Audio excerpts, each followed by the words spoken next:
In this video, we'll be talking about skin tone in anime, and specifically brown skin tone in anime.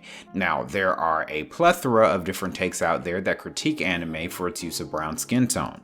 I've seen many of them, and to give you a summary of the general presumption of many of those videos, takes, and essays, it is that anime or Japan is largely prejudicial because of images like these, or generally having full casts of characters that have features such as these, and I will point out that all of these characters have colored hair or light or peach toned skin. Now, I want to begin by pointing out these narratives because this isn't one of those videos. In this video, I would like to acknowledge things like racial and skin prejudice that exists and perhaps did exist in anime or Japanese culture, while primarily serving the purpose of pointing out how anime today and in the past has excelled in its depiction of varying skin tones and cultures, while providing historical and sociological context for why things are as they are or perhaps were as they were, thereby deconstructing some of the more biased criticisms of anime and their use of brown skin tones, which often seem to come from a place of ethnocentrism rather than a place of egalitarianism. All while avoiding, when possible, as many buzzwords as I can, because I find that they are generally unhelpful and distracting to the overall thesis. Now, let's give a brief overview of the general criticism of depictions of brown skin in anime and Japanese culture in general. It may seem to some that there are very few brown-skinned people in anime, and granted there are. You might see 2 in a cast of maybe 20 characters, and that is brown skin generally, as in possibly brown or tan-skinned Japanese people, not necessarily even racially brown-skinned people. Some even assume that the anime characters are drawn as white people because they often have light-colored eyes and hair. Additionally, it is a matter of historical fact that Japanese culture and East Asian culture in general have preferred, even idolized, light skin as a beauty aesthetic. It is also representative of class. Often, many Asian beauty brands include some type of skin lightening agent in the most unassuming products like simple moisturizers. Now, that said, I think it is also important to recognize what country we're talking about and the prevalence of these so-called problematic depictions. I'm not intending in this video to discuss whether or not something is problematic. That isn't my intention. What I'm instead going to do is point out some caveats that I don't hear many consider. Firstly, I'm going back to the criticism that they draw anime characters to look white. Have you considered the fact that these characters aren't white at all? Remind yourself seriously, if you acknowledge the idea that they might just be Japanese characters, why exactly then would they give the characters light-colored eyes and hair colors? Well, think of it this way. How else would you tell them apart? Color is shorthand in animation. Animators use color to give the audience a quick reminder of who they're watching. These colors often point also to character traits. The fiery character may have red hair. The rural character may have curly hair.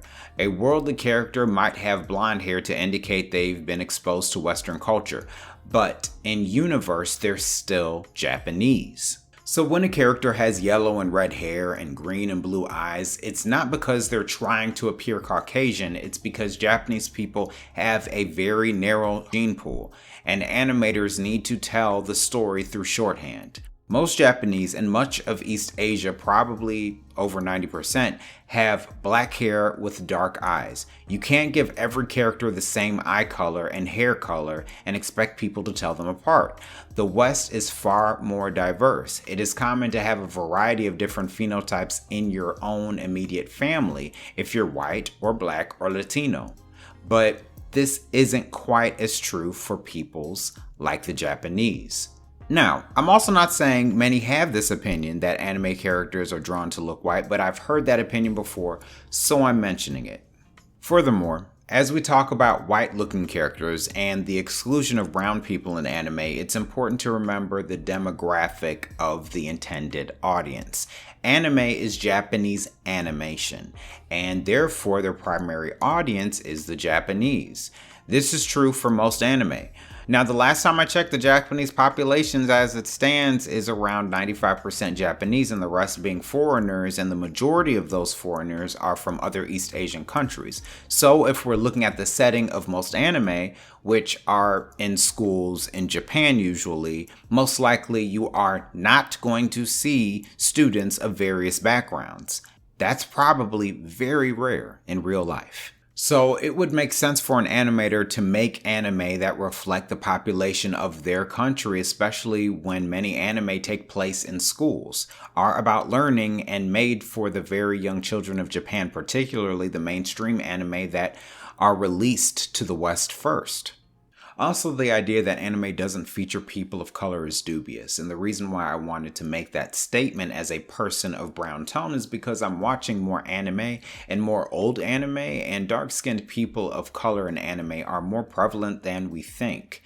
They've been around for a long time. We just never knew them. I think what would be a less lazy argument would be to criticize a studio for not depicting people with brown skin tones. There are a plethora of different anime production studios. Some, like David Studios, thrive on the inclusion of people with brown skin tones. They're fairly balanced in their approach. They are the makers of both Fire Force and JoJo. While one of my favorite studios, Kyoto Animation, hardly features any people of brown complexion. Now, if you wanted to, you would have full utility to criticize them for that. In fact, I'm fairly certain that the most well-known studio in Japan has yet to feature a single character with a brown complexion, Asian or otherwise, in their entire catalog. Studio Ghibli. I've watched probably 90% of their content and I haven't found one yet. But I could be wrong. Still great movies, which I enjoy from time to time, but knowing that rather dampens my sense of nostalgia for the studio. However, again, it is fair to say that most Japanese studios are making programs for the Japanese primarily, so I think it is a fair question to ask, should they have to cater to a racially diverse audience? What added value would that bring to the production or to the primary demographic? Also, what is the marginal benefit to diverse audiences if one production or another did feature a brown-skinned character? I don't know. However, I say that to say, for the studios that are making productions that are global and who are trying to reach every diverse market, they do feature diversity. Look at Pokemon, a show in a fictional world of monsters, not Japan, with a main character that travels the globe essentially from a video game that is popular on every continent. And guess what? Pokemon is a very diverse program because, well, it serves a global audience. So perhaps that makes a difference. The setting and what audience you're serving, that is. Now, I'd like to switch gears and talk about Black representation as a subcategory of brown skin in anime because, of course, not all brown people are Black, so to speak. Anyway, does Japan have a bad history with their depictions of Black people? I would say yes. Would that be any worse than America's? I would say no. We've seen these types of images in anime. We've heard Japanese creators go on record saying Black characters need to be seen more. And not only that, these characters weren't really part of the story. They were usually ancillary in the narrative. However, the question is that what we're seeing circa 2023? Generally speaking, I would say no. Let's look at two anime as an example. One, a new anime circa this generation, and one, an older anime that got rebooted this generation. Let's start with one of my favorite anime of this decade, The Promised Neverland. Particularly season 1 of the anime, which was masterful. We have one of two definitively Black characters, Sister Krone. The other is Jemima, and yeah, the name is curious, but there really aren't any good ways to indicate racial heritage for non-African Black people through names unless you go the way of Black American names, like names that end with Isha, because Black American names are very curious in that We borrow a lot of them from places like Greece or France, which the history of black names in America could be its own very long video. But is Jemima distracting? Yes. Is it problematic? No, there are plenty of black and non-black people with that name. It is a biblical name, and there are very few alternatives that would indicate being black and from America without having names that are associated with other countries. A lot of black American girls in the US are named Asia, for instance. But I digress. Sister Krone has been labeled a stereotype. If I can summarize, she's too big, she's a mammy. Her lips are too big, she's masculine. She's too villainous, she's too athletic, she wears an apron. Maybe that her hair is unattractive? Now, to a knowing mind, Sister Krone in no way embodies a black stereotype. Unless A Promised Neverland was attempting to create some type of new hybrid stereotype, which I doubt. Sister Krone is a typical anime villain. Is she a mammy? No. Mammies are historically supposed to be compliant and unflinchingly devoted to their usually white families. Sister Krone is looking out for herself. She hates Isabel and subverts that trope in every way. She wears an apron and is big. Well, as far as body diversity is concerned, it would make sense to distinguish her from the very thin and prim Isabel physically. But again, she subverts the mammy stereotype by not just looking very motherly physically, she is extremely athletic. Mammies aren't athletic, but she's wearing an apron. But so is Isabel, because that's their uniform. And if black women can't wear aprons, complain to Google Images about all the black chefs out there, over half of which were wearing aprons. Now, then the question is, what about her features? Her lips are too big. She's unattractive. What exactly is wrong with having bigger lips? Black people have naturally bigger lips. Some don't, but most do. So, what is wrong with depicting them? Unless you believe that there's something wrong with having bigger lips, why is this good and this not? If this wasn't a black creation, someone would have cried, "Skin color prejudice. Why are her features so exaggerated?" Well, that's a good point if you hadn't watched the anime at all. Her character was an insane, traumatized slave, because all the humans were slaves, as well as livestock, who was desperately trying to escape her oppression by climbing a caste system where she was still basically an animal, who talked to dolls. Her facial exaggeration was an expression of her inner madness. When she masks her madness, she looks more typical, but when she is deep into an episode, she looks like this. Not very different at all from how anime depict similarly insane characters. Here are some examples. They look basically the same. However, we also know this because when the anime shows her as a child before she developed her madness, she was a small, thin, attractive, unassuming black girl. Her exaggerated features were an expression of her madness, not a reflection of prejudice. The only difference is she's mad while being and looking black. And even for her big lips, they aren't colored white, nor are they a ring without any shape to them, which is the actual stereotype. And as a matter of fact, black people don't have a monopoly on big lips. There are plenty of other ethnicities of people with big lips. Are they as common? No, but it does happen. In fact, Asian people have full lips quite often. And it happens often enough for it to be a trope in anime that they do with Japanese people. These are some examples, and these characters aren't black. It is just an atypical trait like Japanese people with naturally curly hair, which is also a real occurrence. That is often played for laughs because it is atypical, but I imagine there isn't an issue when doing that for black people because it isn't an atypical trait, it's a common trait. But look at Jemima. She doesn't have lips that are very big because her lips are closer to standard size. So it's not as if they're doing this with every black character in the show. So in summary, Sister Krone was just a good character with a thoughtful backstory who was dynamic and interesting, who was sympathetic and a unique character. You have full utility to live in a world where this is a depiction of skin color prejudice, but that's pretty far removed from the truth by my estimate.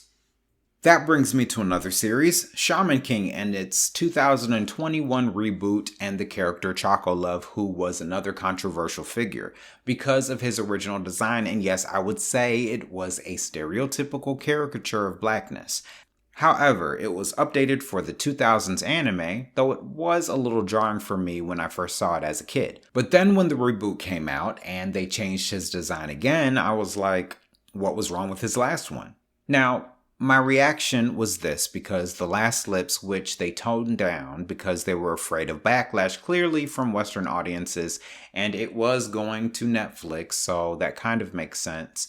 But some black people actually have lips similar to that.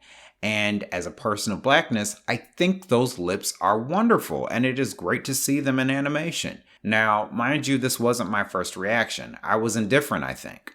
But then I heard this response from one character, Rio. After meeting this Chocolove, he said, "Well, despite his bad jokes, he seems like a trustworthy fella. I mean, anyone who looks like Muscle Punch can't be all that bad." A friend who was in his gang, a friend who is Japanese, who also happened to have big lips. And guess what? They made the comparison on screen and the joke didn't really make sense because they changed Chocolove's features. And suddenly for me, I recognize that people of different ethnicities having similar features is a powerful thing to show. It's powerful to show strong black features. For me, it changed from protecting the mainstream to whitewashing that character.